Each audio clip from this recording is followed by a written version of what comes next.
I hope at some stage, let's have a rather untidy preamble, to get down to looking at some of the poems I've translated and talk about the issue of tone, because it's something that I think is one of the most difficult aspects of translation, and I've also discovered in the last couple of weeks definitely one of the most difficult aspects of translation to write about.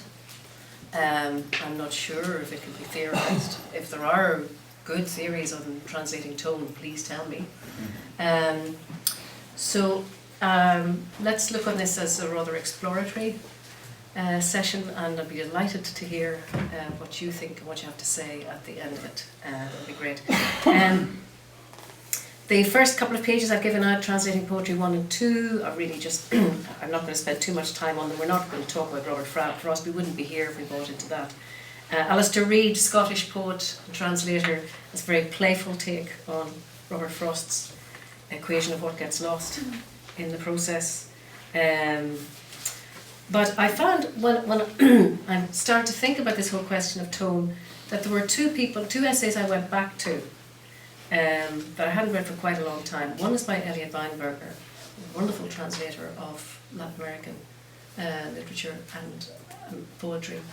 And it's I've got a couple of long quotations from it here, an essay called Anonymous Sources, which is an absolute touchstone of common sense in translation. And the other is an unpublished essay by Pura Lopez Colomé. The one I'm quoting is unpublished, but she has a lot of published work on translation. She's a wonderful translator herself. And in fact, she has a new collection of essays just coming out, I think in a few weeks, called Imperfecta Semejanza. No? Yeah, not sure if I can get the details, but it's coming out very soon. Essays on translation, specifically on her translation of North American poets. So I'm going to read this rather long quotation from Elliot Weinberger, if for no other reason than to justify the presence of Pumpernickel in the title of the talk. It's Weinberger's take on the whole question of untranslatability, and he very sensibly says poetry is of course only translatable if we're only looking for equivalence. The characterizations of translation as betrayal or treason is based on the impossibility of exact equivalence, which is seen as a failing. It's true, a slice of German Pumpernickel is not a Chinese steam bun, which is not a French baguette, which is not Wonder Bread. But consider a hypothetical line of German poetry, one I hope will never be written. Her body, or what probably has been, her body or his body was like a fresh loaf of pumpernickel. Pumpernickel in the poem is pumpernickel, but it is also more than pumpernickel. It is the image of warmth, nourishment, homeliness. When the cultures are close, it's possible to translate more exactly, say, the German word pumpernickel into the American word pumpernickel, which, despite appearances, are not the same. Each carries its own world of reference. But to translate the line into, say, Chinese, how much would really be lost if it were a steam bun? I'll leave aside sound for the moment. His body or her body was like a fresh steam bun. Also has its charm, especially if you like your lover doughy. It's true that no translation is identical to the original. No reading of a poem is identical to any other, even when read by the same person. The first encounter with our poetic pumpernickel might be delightful. At a second reading, even 5 minutes later, it could easily seem ridiculous. Or imagine a 14-year-old German boy reading the line, in the springtime of young alpine love, then at 50, while serving as the chargé d'affaires in the German consulate in Kuala Lumpur, far from the bakeries of his youth. Then at 80, in a retirement village in the Black Forest, in the nostalgia for brindled maidens. Every reading of every poem is a translation into one's own experience and knowledge, whether it is a confirmation, a contradiction, or an expansion. The poem does not exist without this act of translating. The poem must move from reader to reader, reading to reading, in perpetual transformation. And this is something that Weinberger stresses a lot in his work, the idea of as translation, as, you know, to quote it to dreadful cliche, poetry in motion. And it was something I had an interesting experience of when I was translating Manuel Rivas' Desaparición de la Nieve, because I was working with his original Galician text and also his own versions of the poems in Spanish. So it was a mediated translation. And what I was discovering fairly frequently was that there were significant changes from the Galician to the Spanish that he, as a poet, had chosen to make. Very much, I think, from my conversations with him, in the way that a translator decides what is to be changed and what isn't. It was what was going to fit best in Spanish, essentially. But also something quite idiosyncratic. There was one particular poem, I could see it going either way, the way of the Galician or the way of the Spanish. I felt the way of the Spanish was going to fit English better, and I emailed Manuel about it. What came back was very unexpected. What came back was a third version of the poem. So that was interesting because, and it was something we never discussed in a concrete way, but it was very clear to me that for Manuel Rivas, the creative process it's a continuum, and that the translation process of his work he saw as part of that continuum. So I had a new version, an unedited version of the poem in the translation, with my translation of that new version. It didn't actually help me. It didn't help me make my decisions, but it was that very playful sense of the continuum of creativity, and where he saw translation as being part of that, not something outside it. Okay? So his creative process was still in conversation with me, even after he'd finished the poems. Can I add something here? I once had the great pleasure of having lunch with Miroslav Holub, and I asked him how important were his American translations. He said they are so important that I do not finish my poems in Czech until I see how they look in the American translation. That's a big statement. Yeah, we might come back to that later. So I think Weinberger, in a very sensible way, opens up the questions around equivalence, a lack of equivalence as a failing or as a potential liberation. And that's something that López Colomé also talks about. It's López Colomé who uses the term transubstantiation, not obviously in a religious sense, but the sense of one's substance being turned into another substance. Yeah? That movement from one substance to another. I must say I really like that idea. Other cliches that Weinberger talks about that I find very interesting, if we look here, is the idea that poetry can only be translated by a poet. It's an assumption that is very often made, and it's something that he would not agree with, because fundamentally, and you can read the quotations yourselves afterward, he would tend to think that it's more important that the translator is utterly steeped in the poetic tradition of their own language, that they have a very, very deep working knowledge of poetry of all ages. If I'm translating into English, that I really know my English language poetry, that I know my 17th century poetry in English, that I know my contemporary North American 20th century poetry, that I am very versed in a very, very broad range and history of traditions, potential styles, because essentially what that is offering the translator is the range of tools. It's the toolkit, it's the toolbox for approaching a translation. If you really don't know and understand the literature in your own language, it's going to be very difficult to have those to bring those tools to bear. You simply won't have as many choices or as big a range of possibilities to apply to the translation. That would be Weinberger's. And then the second quotation by him is interesting. Maybe we can talk about this one afterwards as well. There's a cliche in the US that the purpose of poetry translation is to create an excellent new poem in English. This is empirically false. Nearly all the great translations in English would be ludicrous as poems written in English, even poems written in the voice of a persona. I've always maintained, and for some reason this is considered controversial, that the purpose of a poetry translation into English is to create an excellent translation in English, that is, a text that will be read and judged like a poem, but not as a poem. So that's something that always gives me food for thought. I'm still undecided on it myself, but maybe that's something we can come back to later. So, equivalences. There are equivalences, there are the semantic equivalences, and there are formal equivalences to deal with when translating poetry as well. There are the particular formal challenges of translating a poem with metre, rhyme, assonance, alliteration, wordplay, which is also semantic. The look, the shape of, literally the shape of the poem on the page. And there is this constant tension in the translation to try to accommodate both semantic and formal. I won't say equivalence because that's too limiting, but to try to accommodate both. To say in some way, there's some collection of strategies to accommodate both the semantic content and the form of the poem, or to express it in another way in the target language. I like what Pura Lopez Colomé has to say on this. The second quotation particularly, there is no such thing as free verse, only the choice of whether or not to have rhythmic freedom, use a rhyme scheme or not.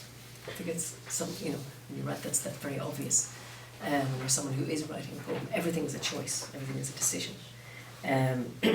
Whatever is expressed in poetic terms travels in a very definite vehicle. Each translator is subject to his or her own creative processes in order to put before us both the traveller and the vessel, provided that the music be the invisible helmsman. So she is a poet who works a lot with rhythm. She is a translator, an absolute master of metre and form in her translations as well. But I couldn't help thinking when she says that each translator is subject to his or her own creative processes in order to put before us both the traveller and the vessel. I couldn't help thinking of Heaney's line that the form is both the boat and the anchor. I think there's something interesting going on there, given that she has translated his work so much as well, and they're both very interested in form. So both Colomé and Weinberger then are very interested in the musical dimension of poetry, the use of sound, whether through metre or repetition, whatever. And Weinberger is more explicit in how he describes the approach to the auditory attributes of a poem. Means the primary task of a translator is not merely to get the dictionary meanings right, but rather to invent a new music for the text in the translation language, one that is mandated by the original. A music that is not a technical replication of the original. There's nothing worse than translations, for example, that attempt to recreate a foreign metre or a rhyme scheme. They're sort of like the way hamburgers look and taste in Bolivia. A music that is perfectly viable in English, but which, because it is a translation, because it will be read as a translation, is able to evoke another music and perhaps reproduce some of its effects. To do so requires a thorough knowledge of the literature into which one is translated. That's his point again. And then we have, I've put in a quotation from George Steiner on the whole issue of reparations. It's very easy for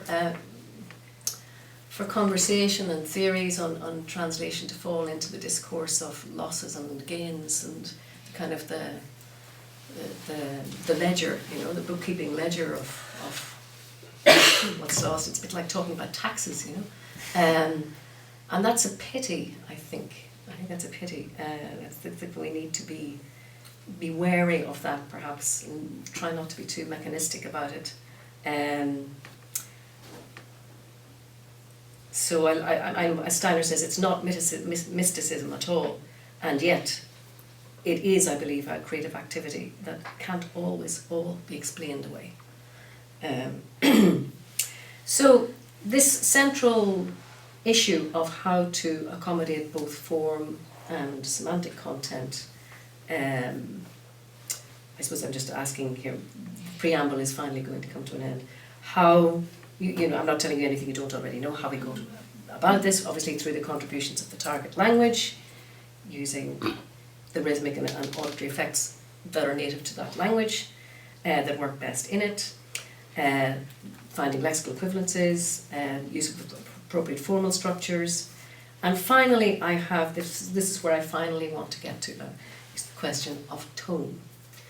Because this is what I've come to think of as the tuning fork for translating. It's the tone that very often is going to guide the translator's choices in all the above. In semantic choices and also the formal choices. The question of tone is paramount. And very difficult to pin down. I have been finding it very difficult to find ways of describing how that actually happens. How do I, as a translator, actually interpret tone? What is that mysterious process whereby I pick up the tone of a poem and set about trying to translate it? It is, and the terms that keep coming back are to do with music. Very often, it's the tone of the poem that determines the pitch, by which I mean the register of the poem, the linguistic register. It should resonate on the emotional level, semantic level, formal level, at that same frequency, if possible, as the original. The first challenge is finding the tone. The second is getting it across. Okay, and again, I quote Lopez Colomé: "It's one thing to find lexical equivalences and undertake metrical patterns with a certain sensibility, but there's a different thing to hit the right note and tone throughout." And I think it is an underlying issue in the process of translation. And if anyone has read interesting things about it, please tell me. So I'm going to look at some poems now by a couple of poems. First of all, by Pura López Colomé, and it's been an interesting experiment for me as well, because I've been trying to trace my relationship to the tone in the poems, and then I look at a few by Manuel Rivas, and how it was that I got to where I got to in terms of translating tone. So, first of all, of course, translation's an exercise in close reading as well. So, what I'm suggesting we do is read through the poems. And now, how many of you read Spanish? A minority. Well, we just go through them in English then. I know it's a bit odd because we're looking at the translation. We're looking at the product rather than the original, but. Could I suggest that you read a little bit of the poem in Spanish, even just to hear the sound of it? Yep. Because even if we don't understand it, we might hear the music. It would be lovely. Okay, now they're long. Thank you. Okay. So I'll start with Prisma.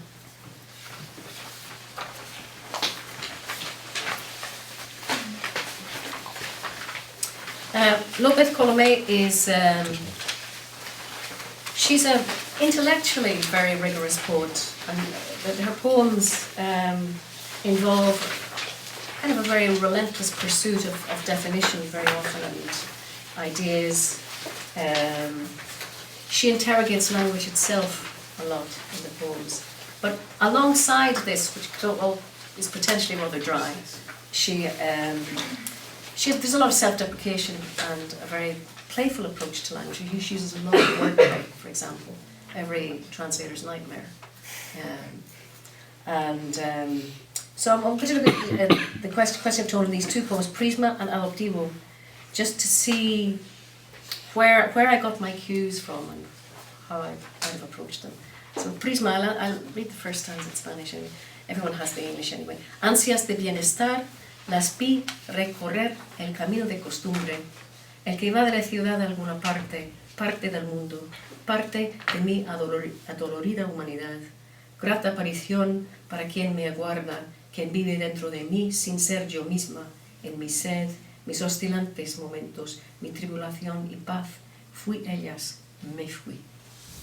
The poem is about an annual pilgrimage to the shrine of Chalma near Cuernavaca in Mexico, observed by the speaker in the poem. The opening stanza takes us with the yo, with the I, the speaker in the poem, into the pilgrimage. There is a sense of that there's both the first person singular and a third person plural there. There's the I and the they. And in those two lines, there's a sense of finding the self in union with the they. I was one of them, one and of myself. The second stanza switches to prose. The pilgrims make their way uphill to Chalma. They know that the dry branches they carry will flower along the way. Mostly they are young. They also bring with them water, a sleeping mat, and the visible trappings of their everyday lives. There are old people too, children carried on shoulders. The shrine advances in search of its own location. And it's descriptive, it gives the context. We've now moved exclusively into the third person. So the I is placed outside of the scene now. And I think the reader with the eye is outside, watching, looking in. So there's whether that is objectivity or not, we are definitely outside. In stanza 3, we get the kind of interrogation that's very characteristic of this poet's work. Its long history suddenly awakens in a question. Why do they ask of this Lord they revere, or rather, whose mortified body is glorified by today's exhaustion, yesterday's poverty, permission to go on crying with rage or impotence, permission to get sick and worn out, permission to witness terrifying insufficiency at the very heart of the warn of abundance, permission to forget even the 7 or 8-year-old ghost that flies wild with neither rhyme nor reason, and bring it back to earth, forget future history, the pointless sacrifices of love. Is that it? O body, master and Lord, show me a tree carved in your image, synagogues, basilicas, mosques, all wrapped in your being. The poem stays with the third person, outside, looking on again until the end of the stanza, when the first person requests a sign, a divine sign, something transcendental, something more to inspire faith than just today's exhaustion, yesterday's poverty. I won't read the whole poem, it's too long. We're into stanza 4, prose description again. There's a very strong sense of community among the pilgrimage, among the pilgrims. The last line gives, there's no need for a roof. And then stanza 5, this is expanded onto a kind of cosmic level, and the image of the stars, the shared cosmos. We are all tied to the rhythm of the stars breathing as they sing. This was the communion of a constellation. And it's interesting that the speaker seems to feel part of the we in relation to the cosmos rather than in relation to shared faith. But finally, the I is able to pray, we're told, with terror or envy. There's a deliberate ambiguity, right? Whether desperation or the desire to be part of that community. Prose description again, stanza 6, and then a very, very stark end to the poem. The first person has gone back to the site of the vigil the night before in the woods, and I found only litter, the great gaping mouth of the Lord, the stench of his breath. The ending is obviously ambiguous. Is the poet wanting to say that can the eye of the poem not actually feel any transcendence without the group of people, of pilgrims being there? Or the pilgrims, it was hinted at already in stanza 2, in search of their own, a shrine in search of its own location. The pilgrims as shrine, in fact. Or is it the message that the whole pilgrimage is a tawdry affair that leaves only litter behind it? So it is a shift of tone. There are various shifts of tone throughout the poem.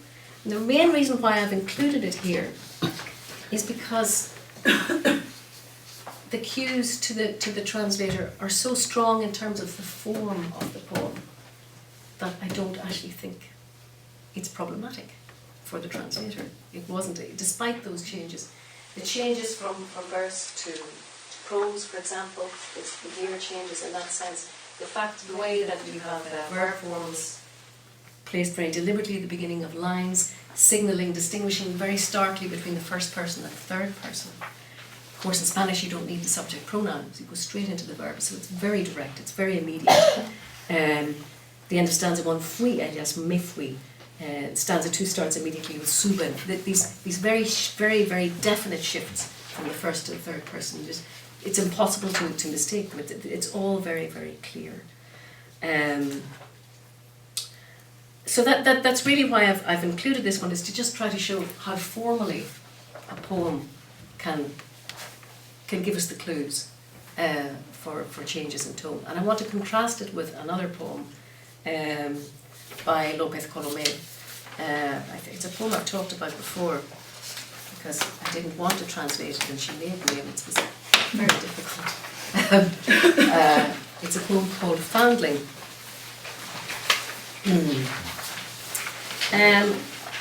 And this poem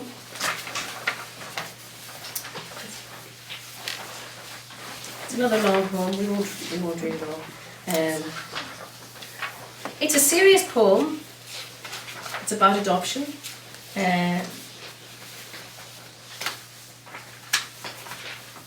But the tone is, the problem that I had with this poem as a translator was that it presents many tones. And it's not, yes, it shifts from one tone to another, but sometimes there's more than one tone going on at the same time, they're simultaneous. And that can be very difficult to handle or to control. But there's a fundamentally conversational register in the language, and in fact part of the poem maps out a conversation between two couples around a table. So that much is clear. There's a lot of wordplay, and the wordplay is both serious because it's part of the theme of the poem, but it's also light-hearted at other times. The wordplay really interrogates the use of adoptivo in Spanish, adoptive, as a euphemism for adopted. But it also adds a lightness of touch to the tone. So one of the central problems I had was with this euphemism of adoptivo, because the poem opens with the poet's reflections on a time in the past. Probably it sounds like the 1950s or 60s, given the references to different brands of soap, Maja and Palmolive, you know.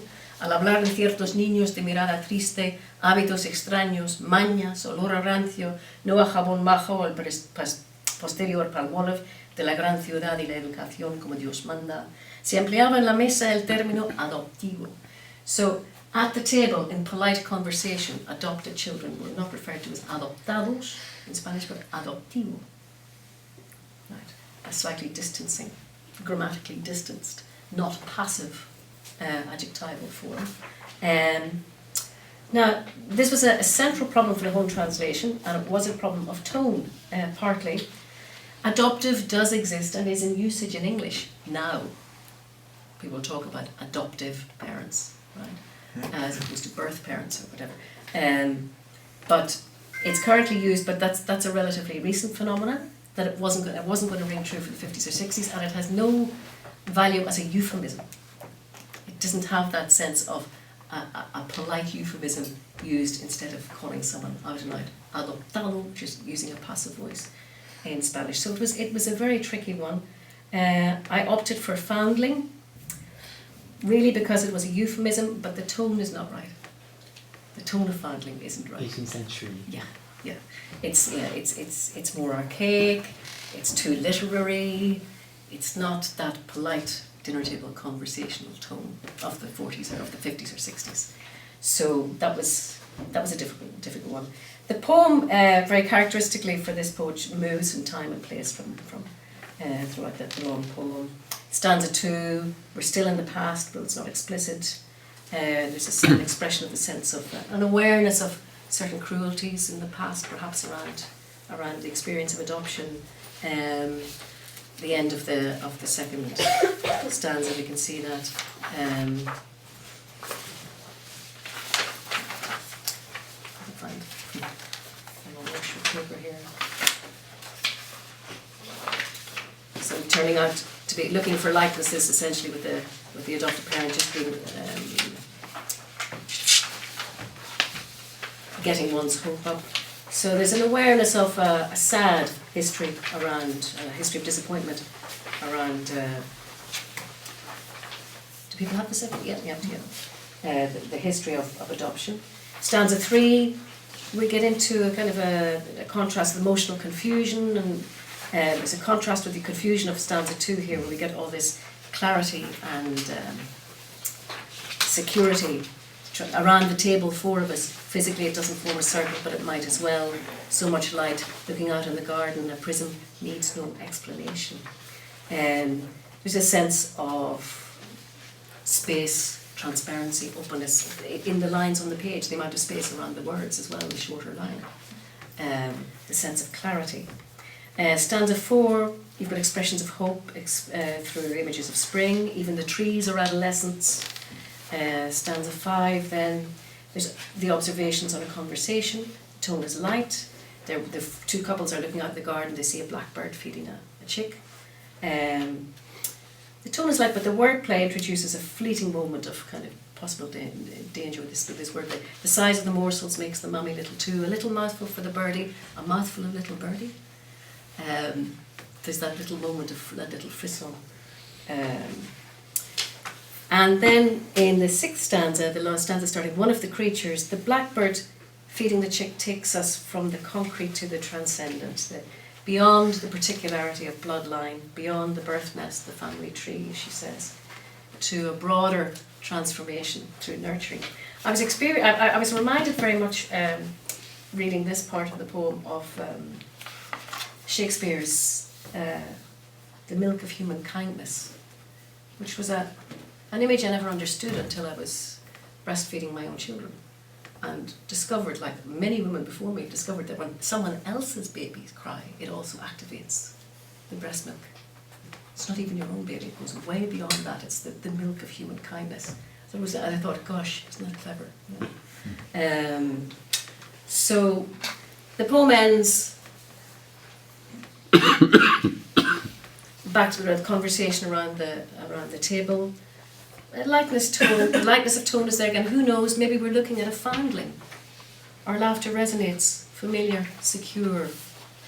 And then quite a sharp observation on the nature of that security and privilege, curled in the fetal position of our privilege. And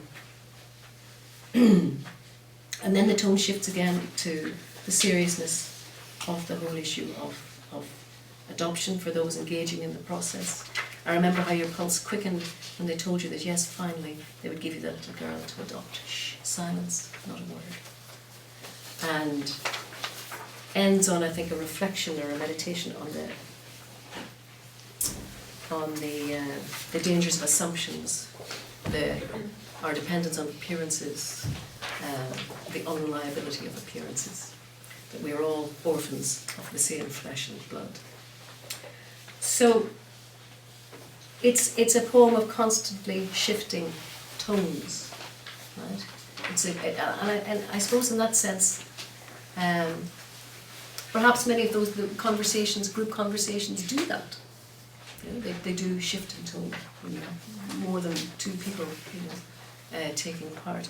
But again, the form does the shifts in form from one stanza to the next. The stanza breaks themselves are all a big help to the translator, because in a sense, the way this poet uses stanza breaks and variations in form is very much telling the reader in the translation that there's potentially a gear change coming now, right? It's a shift in tone. Something's happening. So she does help to signal that with the form of the poem, but nonetheless a tricky poem to translate in terms of tone.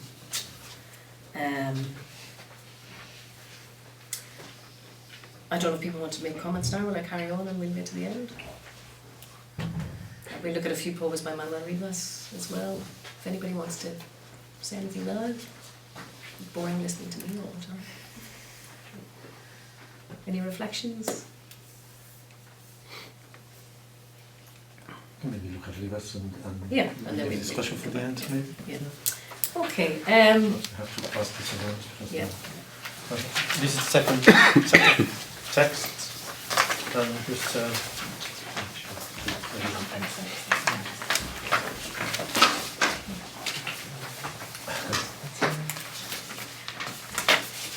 yeah, they both write long. Which accounts for the shifts in tone, or allows for more shifts in tone. I think something that Manuel Rivas' poems does have in common with Lopez Colomés is the fact that he works with both very serious and very humorous tones. But the relationship between the serious and the humorous in his poems is very different. what he does, and certainly in this collection, what he does in a lot of the poems is disguise serious thematic content with a humorous tone. Sorry, just to clarify, this is the one set, so the one for everybody. Sorry. Yeah, go ahead. You have time to staple them properly. So thank you. Yeah, so we have this. I suppose they're like two strata in a sense. There's a deep. His poems are always about very serious subjects, but they're often presented in a very humorous way. And the way that he uses colloquialism, the spoken idiom, is very characteristic of his work as well. So I wanted to start with a poem called A History of Silence, and just see if we can trace some of the shifts of tone throughout. I'll just read the first stanza in.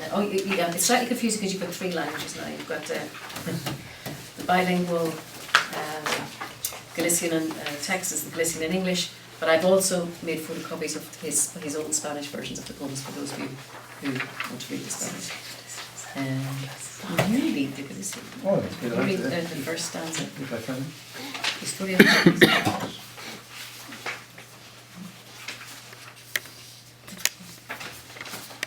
This is the Galician Historia do Silencio. O corneta calou as cousas todas e a noite ficou esperta, elevada naquel silencio que ia do aquén ao alén, por riba das columnas, do bafo da intemperie uniformada. So the opening stanza, it sets the scene. It's a military setting. There's the bugle call, the quarters. I presume that's what it's the evening after the evening's work is done.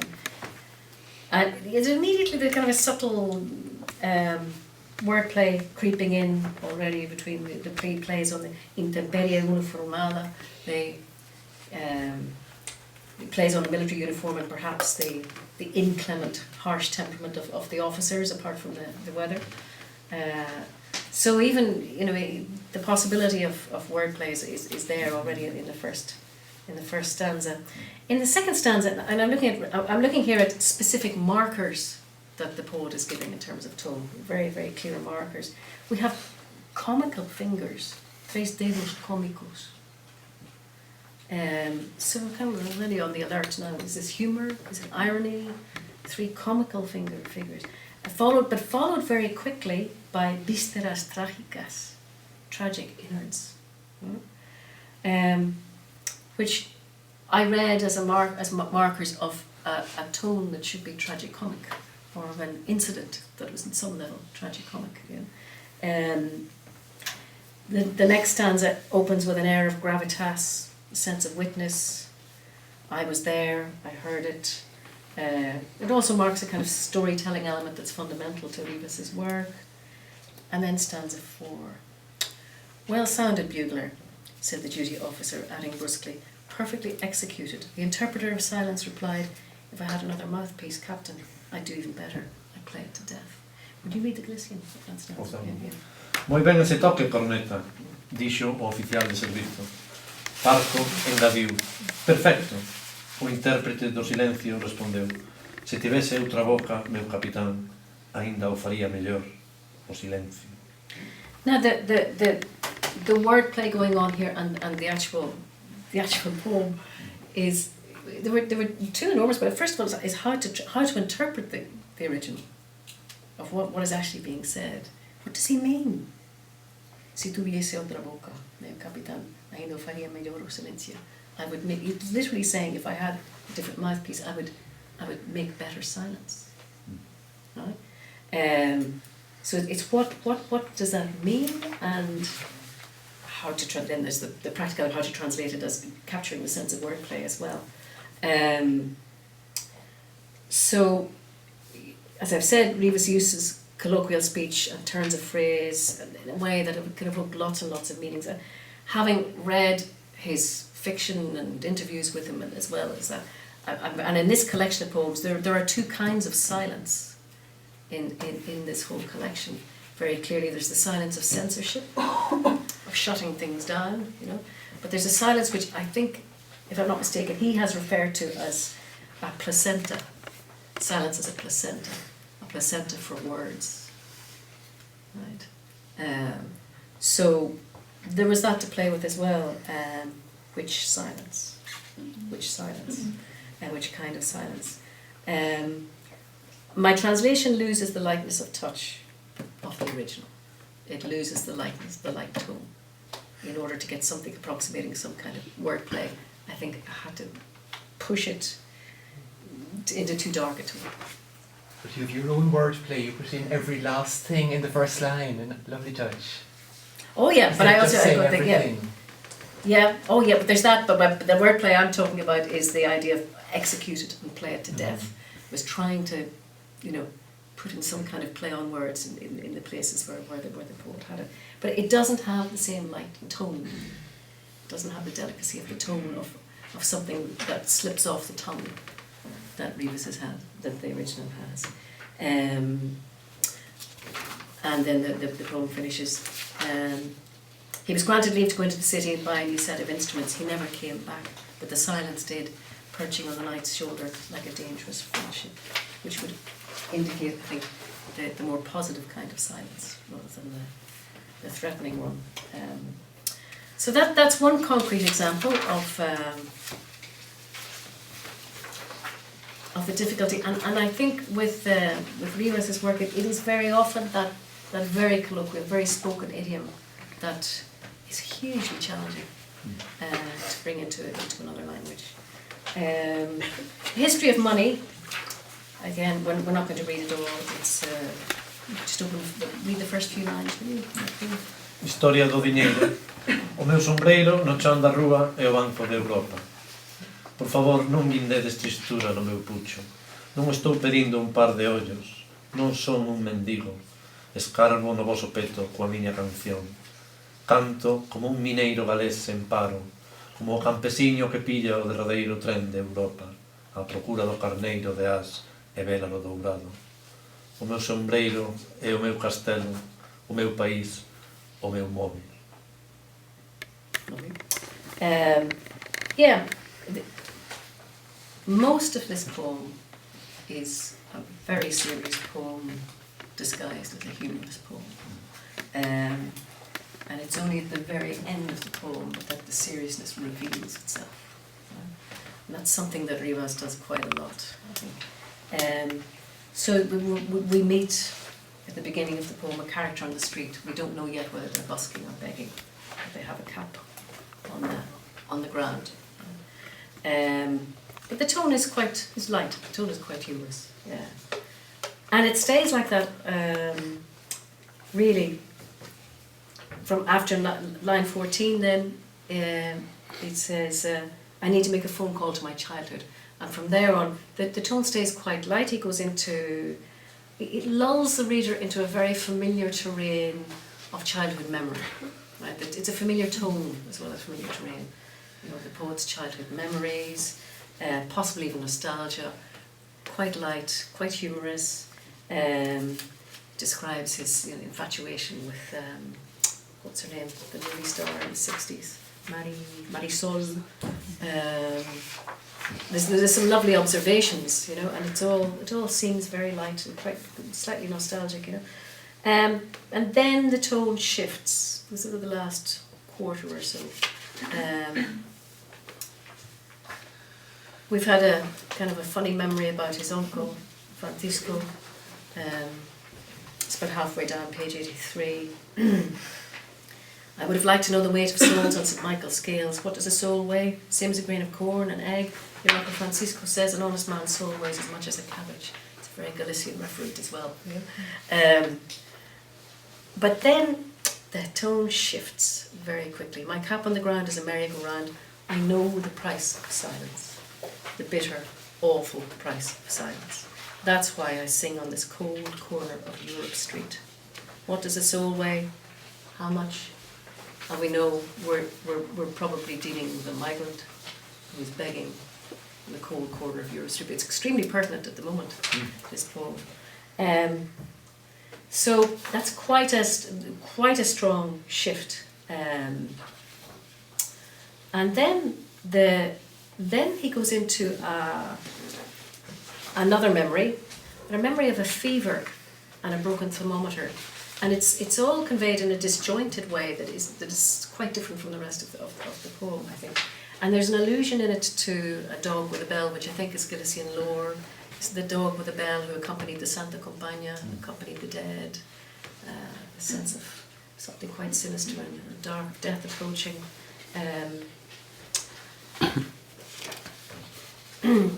And really, I mean, all the translator can do there is stay with the strangeness of the original, which is so different.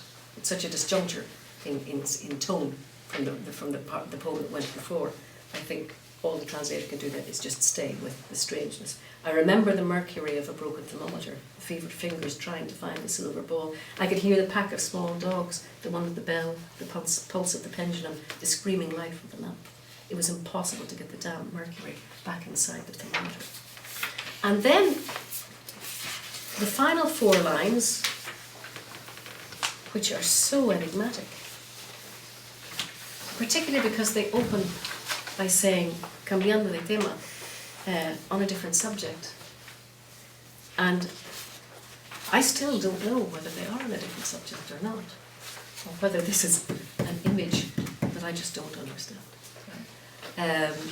On a different subject, see how that sailor weathers the storm. Look how he carries his bundle of darkness, how slender its secret.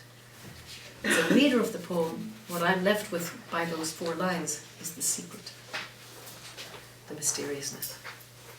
And the tone, again, it's a very radical change of tone from what has gone before.